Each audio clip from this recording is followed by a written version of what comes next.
My friend is a Christian in another denomination and practices demon deliverance and casting out of demons. She constantly wants to pray over me and my children. Do I need to be concerned about this?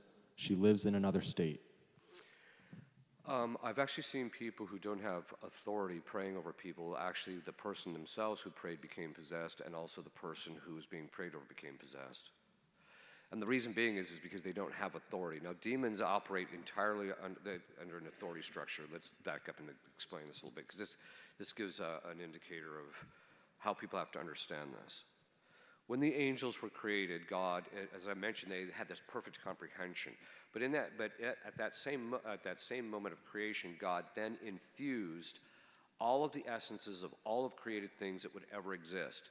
So literally, if an angel wants to understand what a dog is, it just has to think about a dog and about dogness, his concept of dogness, and he fully comprehends everything there is to understand about a dog instantaneously. Boom, right? And so, but part of that is God also infused in them the conceptual knowledge of the natural law, and that's part of the natural law is the authority structure that God has established.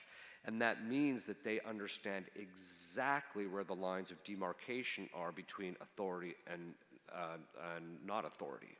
They know exactly where that is at, and they're legalists. We call them lawyers from hell, right? They know exactly where that line is, and so you step over it. If you act outside your authority, you become subject to them because that's disordered. It's called the sin of usurpation. This is what happened with Eve.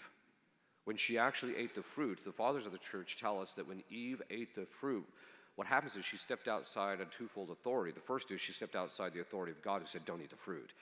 But then the fathers also say that Eve was not told directly by God to not eat the fruit. She was told by Adam, and God had told Adam. And so when she stepped out, when she ate the fruit, she stepped outside the authority structure in relationship to Adam as well.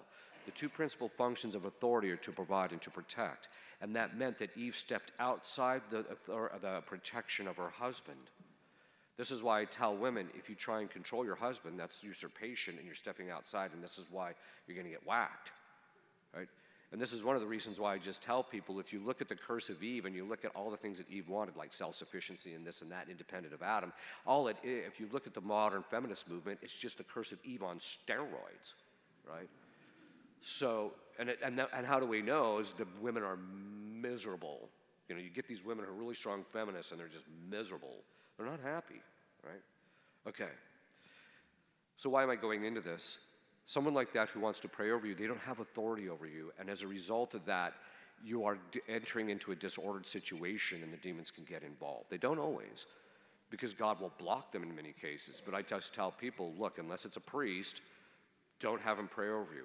Except under one circumstance. Parents can pray over their children, basically. And the husband can pray over his wife.